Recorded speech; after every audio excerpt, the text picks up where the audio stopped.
requirement to have workforce and workforce training. Our next session will take on another portion of that challenge, and we'll look at acquisition and innovation agility. This session will be in the fireside chat format, and Ms. Margie Graves, the Acting Federal Chief Information Officer, will be joined in conversation by Mr. Alfred Rivera, the Director of DISA's Development and Business Center. Ms. Graves comes to OMB from the Department of Homeland Security, where she served as the Deputy CIO and as the Executive Director of the Enterprise Business Management Office. Since coming to OMB, she served as Deputy Federal CIO before assuming her current role as Acting Federal Chief Information Officer of the United States. And in this role, she has oversight of an IT portfolio of $5.4 billion in programs while retaining operational responsibilities itself for the Office of the CIO.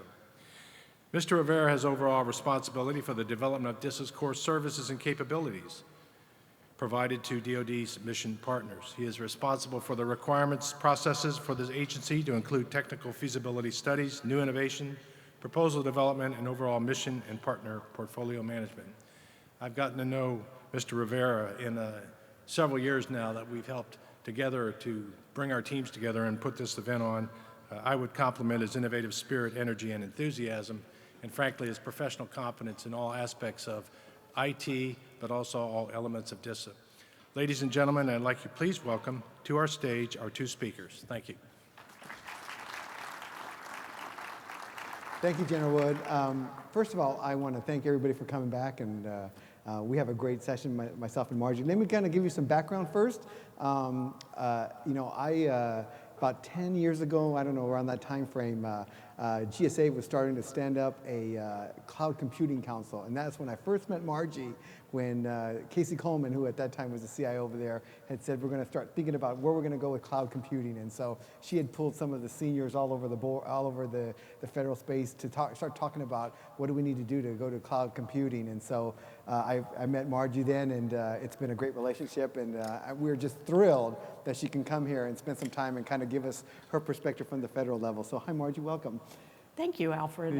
It certainly has been a journey that we've been on for the last 10 years, from the advent of, the definition of cloud computing, which is the first thing we tackled. Okay, what is it? That's right. And how do we actually learn and adopt and move forward in that particular technology? Yeah, great. It has been a journey. So what I wanted to do today is kind of just first highlight to Margie what we've been talking about, because we've had a great couple of days here, and I wanted to make sure that what we talk about today is kind of focused on what we've been doing for the past couple of days.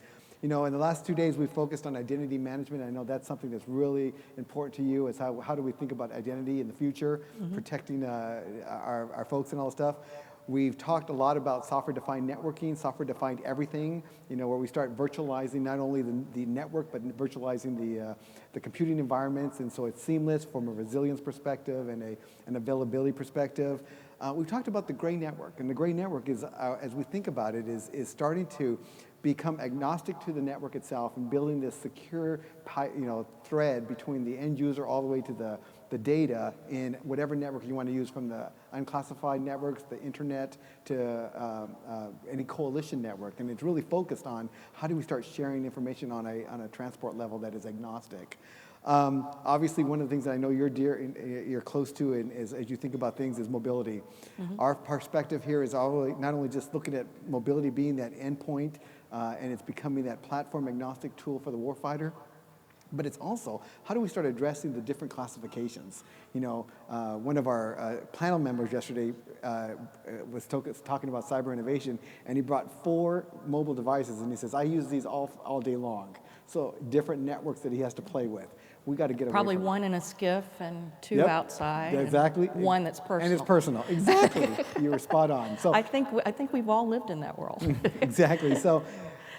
And then, of course, data centers, we're talking about embracing the cloud, and I hope we have some conversation about that today. So if I can, as one of your roles as the federal CIO is to strategize IT and then start looking at how do we invest in modernization as well as driving transformational change. So what do you see are the challenges across the federal government with respect to that modernization and transformational change? Well, I'd like to start with the fact that I don't think at any time in my tenure in the federal government, which I came in right after 9/11 for the stand-up of DHS, I don't think I've seen the elements that we needed to support moving forward in modernization line up so effectively. Right now, we've got the MGT Act, which has passed the House, is going on its way to the Senate. We have money that's attached to that in the budget, so we're bringing resources to the table.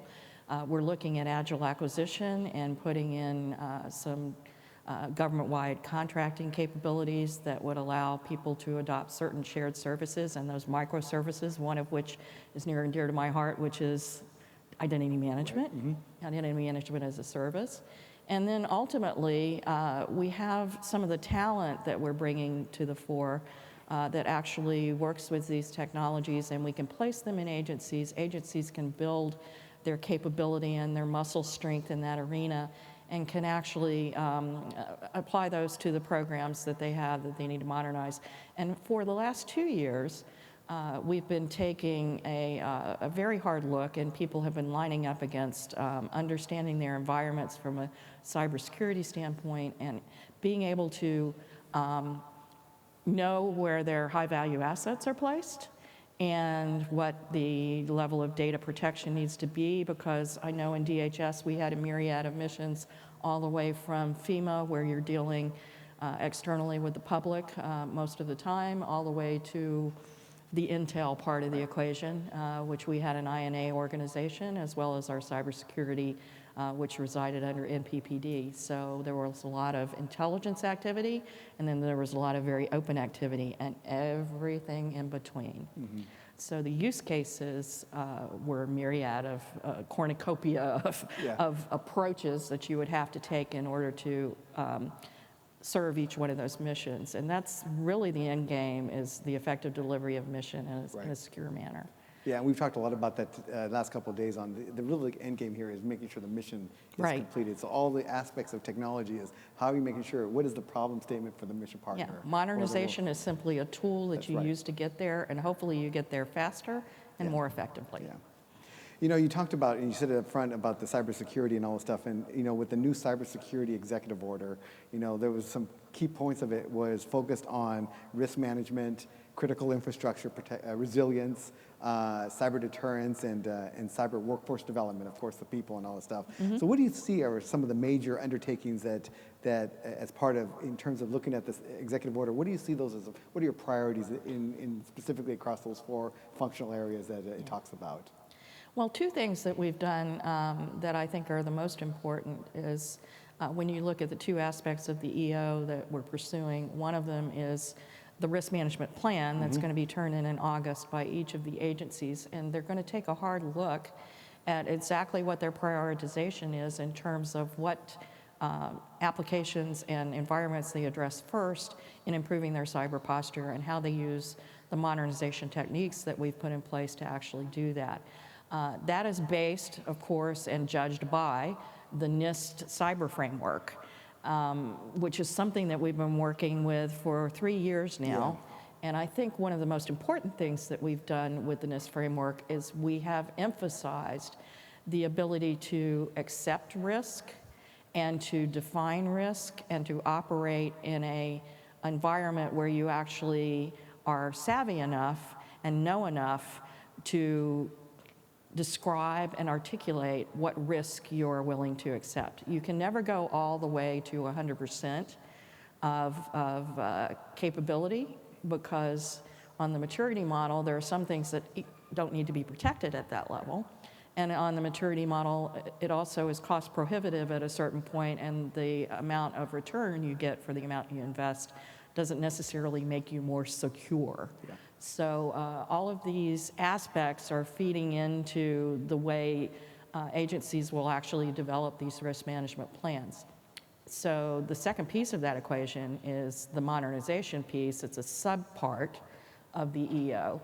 And the modernization report that is going to go forward to the president along with the risk management report is going to outline opportunities for modernization that will make sea changes, big changes, large enterprise changes in the way we actually manage these types of capabilities.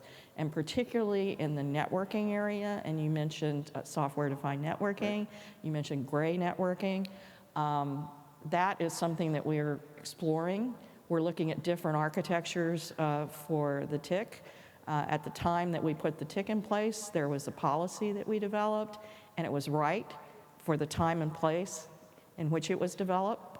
But now with cloud computing and other kinds of technologies coming to the fore, we've got to take another look at that architecture and that policy. So it's our job at OMB to try to ensure that we're cleaning out the closet and we're not having policies that are still sitting there and sending people in the wrong direction. Right. So that exploration I look forward to. I look forward to the blue sky discussions that we're going to have on the art of the possible. How do you see the guidance with respect to the EO and how it can potentially be value added in trying to get away from this long, arduous process of getting accreditations and all that stuff? Because I think one of the challenges we have as part of agility is, an accreditation process that potentially takes, 6 to 9 months of accrediting the system and all stuff. Do we see some of the framework, the risk framework that's being identified in the as the agency is supposed to provide, helping us look at how do we be more agile in getting, with respect to things like reciprocity and all that kind of stuff, where we can accept somebody's accepted risk and put it onto the network. Do you see those things helping in the framework and all stuff? That is absolutely the intent. What we've got to work on in addition to that is the culture that we've created, where if you can always have zero-day attacks, you can tell yourself that you've done everything you can possibly do and something can still happen. That is the nature of the changing threat and the cyber world that we live in today. Recognizing that, what we want to make sure that people understand is that that risk acceptance, as long as it's well articulated, is an acceptable position, and not be so fearful that they're going all the way to the right when it's not necessarily appropriate for the environment. And on the second piece you were talking about, which is the ATO part of the equation, we've, as we often do in the federal government, I'm a part of that, so I'll own up to it, is, we create a process and then we don't necessarily reevaluate or relook at the process for an extended period of time, and meanwhile the world around you changes. Right. So with ATOs, what we were finding is these elongated ATO processes were actually cutting down on our speed to market, and the technology was changing so quickly that we couldn't afford to be in that position where we couldn't adopt more rapidly. So what we're looking at in terms of ATOs is how can you take, especially for some of the most ubiquitously used off-the-shelf types of capabilities, how can we do a pipeline? It can be through FedRAMP, but it can also be through agencies, and then create that culture where it is common practice to adopt someone else's assessment as long as you can validate that the boxes were checked, and not necessarily add on top of it unless it's needed for your particular mission space. And we see that all the time where someone says, I've already done, this agency is accredited it, they accept it on their network, and we still say, well, I think we still need to test it. I think we still need to do some form of testing, and it's changing the culture. It's changing the culture to... Well, it's sort of what we do with the security vetting of personnel, too. You know, the reciprocity issue is big. It's big in a lot of areas. The ability to have enough definition and clarity around what was tested and what was adjudicated to be able to trust and create that atmosphere of trust that people can share, I think is one of the keys to making sure that we're not stuck. Right. Yeah. Speaking of sharing, one of my biggest issues that we talked about it yesterday, was the ability to share across multiple communities with respect to cyber. For example, analytics information or data that we're receiving. So, you have different corporations that have these large SOCs located worldwide, and then we have, of course, the department and its efforts, and then the Department of Homeland Security and all stuff. But there seems to be, there's great information, there's great opportunities where the DHS and the DoD are sharing information. I know we got we're working in sharing that kind of information. But I also see the hindrance of, okay, the concerns from a legal perspective as well as a contractual perspective of why can't we get analytic information or data from these SOCs, that commercial SOCs, that probably know more, if not, they're the pointed end of the spear in the industry, in commercial world, where they can, tell us, hey, look out for this event, or look at this malware event that's being advertised and all that stuff. Do you see that as a challenge, as we start thinking about information sharing of cyber analytics and cyber data and all that stuff, where we have this hindrance or this boundary that still exists? So I'm not a lawyer, but I do spend a lot of time with lawyers, either by choice or not, occasionally. And my takeaway from some of the conversations that I hear developing in that world are that we really do need to figure out with these kinds of seamless environments where you can go all the way from on-prem and behind your firewall to the cloud and back. And they're hybrid environments, and there's really not much of a bright line between where we leave off and you begin at any point in time with a contracting mechanism. That we have to get smarter about the clauses that we agree to jointly. And I'm not talking about that we sit in the federal government and we sit in a vacuum and we say, okay, what does this mean to us? I'm talking about an open conversation with industry about what the most effective exchange would be, and to not prescript what that would be, but to have that open dialogue and then jointly come to some conclusion that would center around some common clauses, because who owns the information? Who has the liability? Right. Who can be taken to task or taken to court if they don't necessarily do this correctly? And a lot of this centers around privacy issues, which is why I feel like it's so important to hold your privacy officer close in whatever you're developing and whatever you're considering, because you have to bake that in from the beginning. The legalities of it are things that we're working through, but I think people recognize it's an issue, and the first part, of course, to fixing something is to put it on the table and have the discussion. So I'm hopeful that we're going to continue to get there. Well, I'm optimistic that we're going to get there too, because I think that's a big opportunity and win for the federal government, where we can get this relationship working so that we can take advantage of some of that information that they've already done and they've got for us. So, switching a little bit, let's talk about data center consolidation. Another, something close to your heart, I'm sure. It is close to ours here in the Department of Defense. We've been on the glide path since the data center consolidation mandate came out under Vivek Kundra, and we've been on this path to continue to look at optimizing data centers in the Department of Defense. What do you see as some of the risks that are still existing that haven't gotten us to where we need to be with data center consolidation? Well, in the old days, we used to talk about co-locate and consolidate and then optimize. Right. And now, with cloud technologies and other opportunities available to us, we can concentrate more on the optimize, and sometimes you don't have to even go through the co-locate and the consolidate. You can just move directly to services. You can actually understand what's available in the marketplace to you. I believe there are multiple ways we can do that today, which really gives me heart, because I know when I first came to the Department of Homeland Security, when you're trying to consolidate 22 separate entities into collapsing 7 networks down to 1 and 24 primary data centers down to 2, and all of the mechanizations that we went through to do that, I wish I had had some of the things available to me that are available today.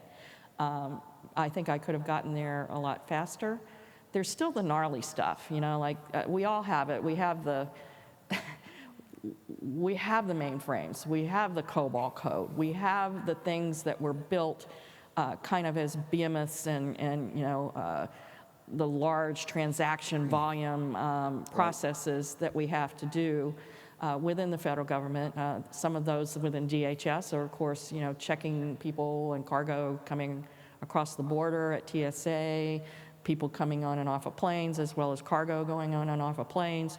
These are high transaction volume capabilities that we have to constantly run. It's a 24/7 operation. So there's not the luxury of, I think I'll just go over here and think big thoughts about how I change my architecture. These are, they're big ticket items, and they never can be turned off. Right.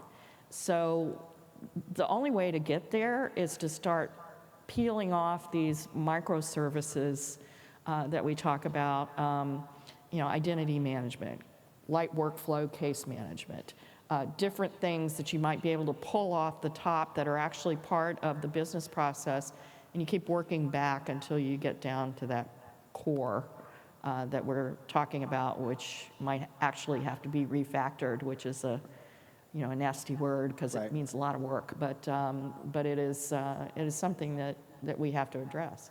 Well, I think one of the things that you've said in different public events is the idea of virtualization, which is part of the modernization piece of this. And I think everybody, you know, if everyone can start thinking about virtualization and getting off that, you know, dedicated platform and virtualizing multiple VOEs, where you can get some efficiencies out of it too, not only just from a standardization perspective, but from an efficiency and economic perspective. I think that's part of the game plan, even though you're, like you said, it doesn't have to be relocate or co-locate, but it's like how are you taking advantage of getting a smaller footprint from a platform perspective with multiple VOEs.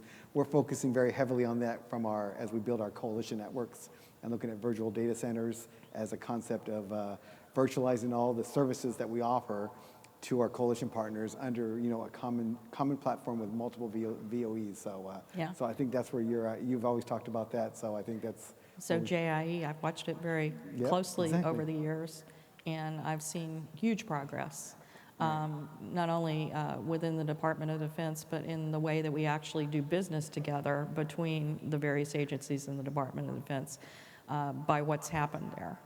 Yeah.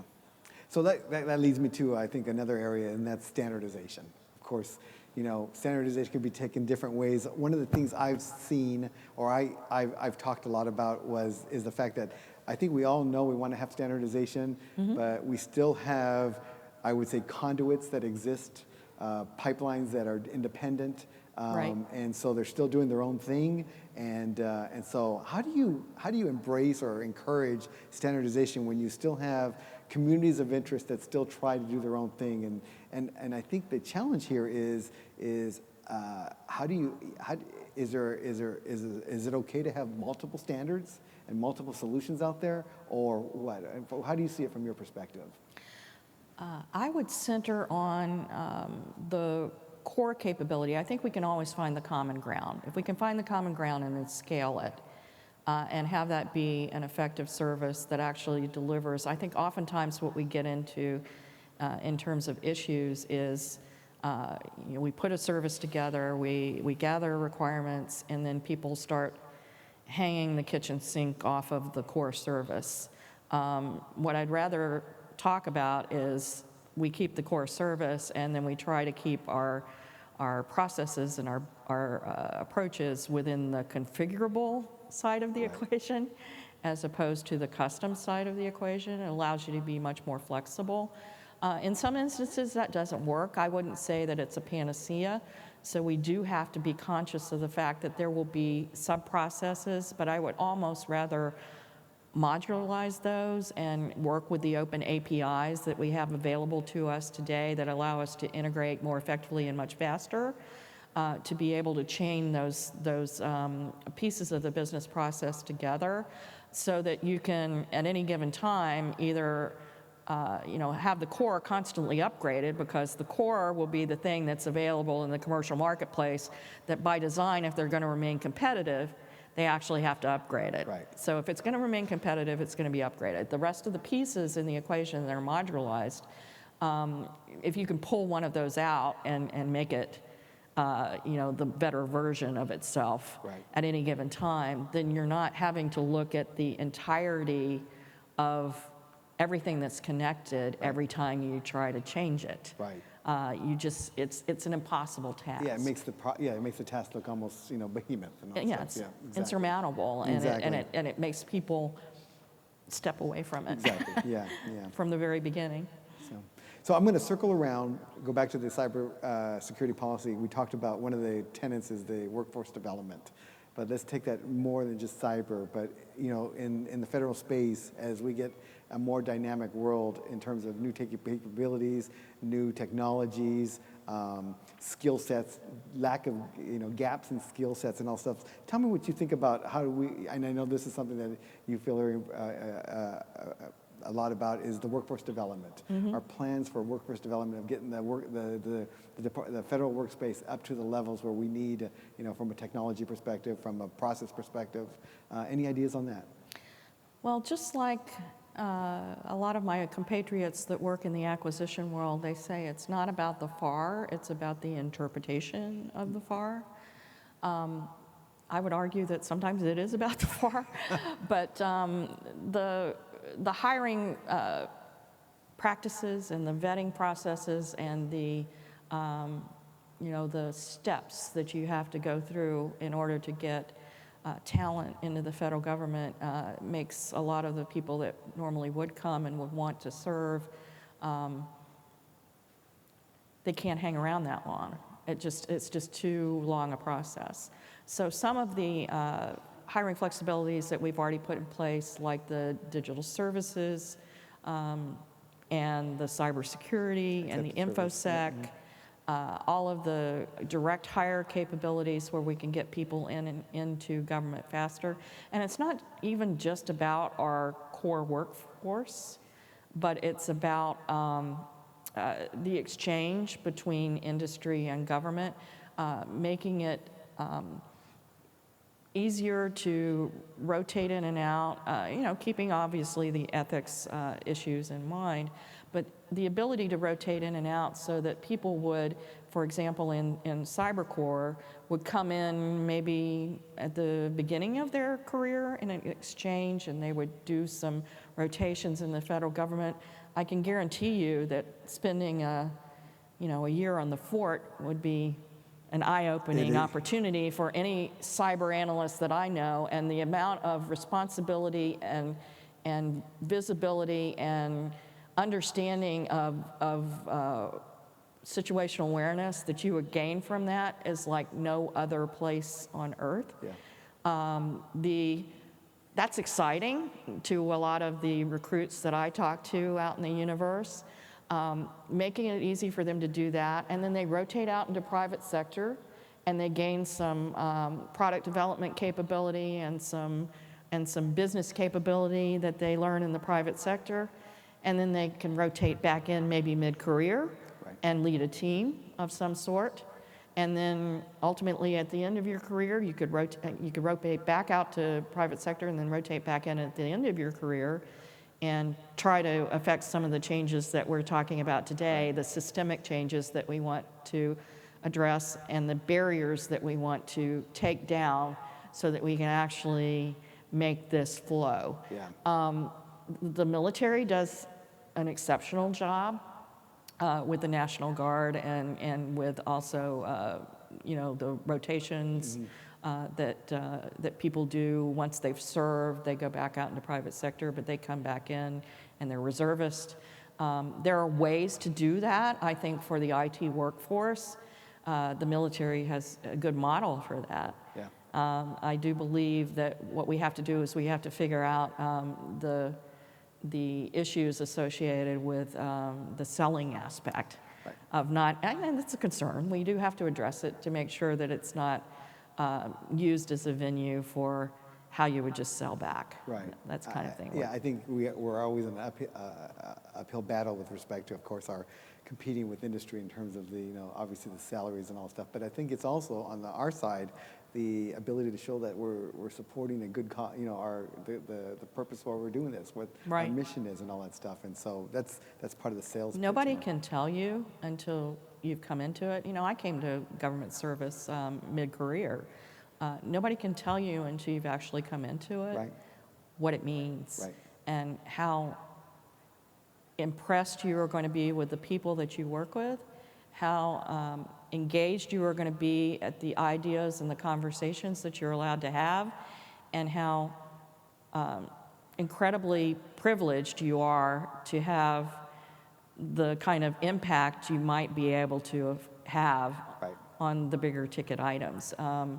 The understanding of that tie to the mission, nobody can describe it to you. I used to say when I was in DHS that we don't deliver IT, we deliver Homeland Security, because that's what it is. Everything that we did was for the enablement, in the case of DoD, the enablement of the warfighter. It's all about the mission. In the case of DHS, it was first responders, law enforcement officers, you name it. That's what resonates. Right. Well, we've talked a lot about a lot of things. I don't envy you because you have a very broad responsibility and a big job. So I want to close with a very simple question. Everybody has this question, so I want to just throw it back at you. So what keeps you up at night? Good bottle of wine or something? I don't know. There are a lot of things that do.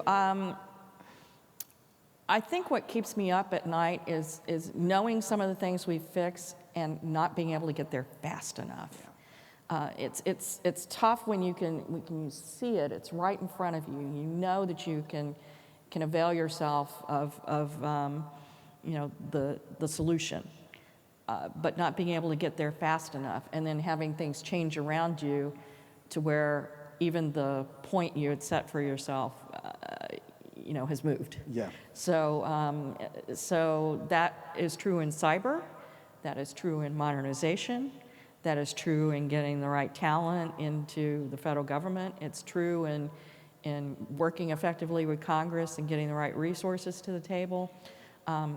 Everything has to be part of the equation in order for that to be successful. Yeah. So I think it's speed and alacrity and clarity and the ability to just get it done. Yeah. Well, that's been one of the tenets of this conference. And listen, I want to thank you so much for this fireside chat, which we lost our fireplace. Yeah. I don't know what happened to the fireplace. No, that was kind of mesmerizing up here. And it's 98 degrees outside, so we're doing this in June, but that's all right. So thank you so much. And if we can give Margie a hand of applause. Thank you, Margie, so much. Ladies and gentlemen, please welcome Lieutenant General Bob Wood back to the stage to formally thank them. It is, this was a fireside chat, yes, but it was also eavesdropping on two remarkable professionals talking about not only the business that they're in, but the pride they have in it. I really I thank you very much for coming today. Ms. Graves has to be on the road at 4, so we're kind of on a speed ticket here, but we are glad that you gave us this time. We thank you for your thoughts. It's very clear we could have gone longer and deeper on almost any of a range of topics. So we thank you very much.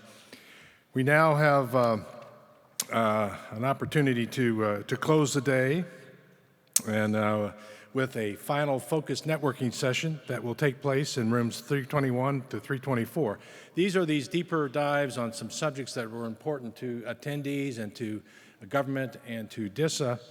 These will be in room 321 to 324. And as a reminder, the subject areas are indicated on the app. Please avail yourself of this. It's an opportunity to discuss these topics with like-minded professionals, as you saw today up here. I'd also point out that immediately at 4 o'clock, there's a reception being sponsored by Walker & Associates and Sienna put on by the women in AFCEA, and it's just upstairs at the registration, at the top of the escalators in front of the registration desk. It's for all attendees. That's on behalf, again, of Women in AFCEA, sponsored by Walker & Associates and Sienna. We'll start tomorrow here at 8 o'clock at the Convention Center with coffee, this time sponsored by our friends at Sienna and Level 3, so everyone's wide awake for the kickoff at 8:15 for our theaters. Also starting at 8 tomorrow is CompTIA and CSA and what we call the mini boot camp. And the mini boot camp will allow attendees to hear about topics covered by CompTIA's newest security certification in cybersecurity analyst, or CSA+. It's boot camp, it's 5 sessions. It's a really remarkable program, training program here starting at 8 o'clock tomorrow. 9:15, the first in a series of presentations by representatives from U.S. Cyber Command, will kick off in the Cyber Innovation Pavilion in the 100 aisle. You can see the details of these sessions on the wing boards as displayed, and sessions will be held at 9:15, 10:30, and 11:50. Go ahead and listen to their pitch and have the questions ready. They're ready to engage. At 9:25, we'll see you back in this hall for the morning keynote, Scaling and Orchestrating Networks in the Age of Acceleration by Mr. Stephen Alexander, Senior Vice President and CTO of Sienna. Mr. Alexander's keynote will be followed by a panel session on readiness in the cyber domain, the fight for talent. We've talked about workforce and access to workforce and training. This will be a panel moderated by Major General Sarah Zabel, the Vice Director of DISA. Again, that will be following the 9:25 presentation by Mr. Alexander. The closing luncheon keynote will feature Dr. John Zangardi, the Acting DoD Chief Information Officer, and I know he has a lot to talk about. He is excited.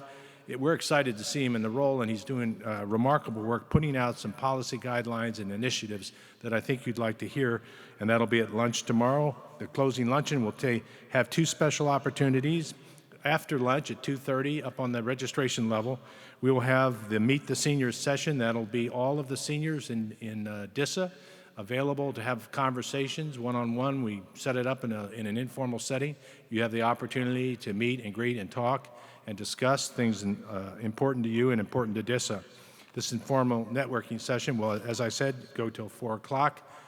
Also at 2:30, first time this year, we have essentially a matchmaking session with small business. That'll happen in rooms 341 and 342, and the small business speed dating session will be facilitated by Ms. Sharon Joan, the director of DISA's award-winning Office of Small Business. So we are proud and glad to be able to bring that to you and bring that to the audience. Before you head home this evening, please take a minute, if you haven't already done so, to use Rate the Session on the app. Your feedback is important to us. A reminder, reception 4 o'clock up on the registration deck if you're not involved in the focused networking. Have a great night. We'll see you all tomorrow morning. Thanks for your attendance.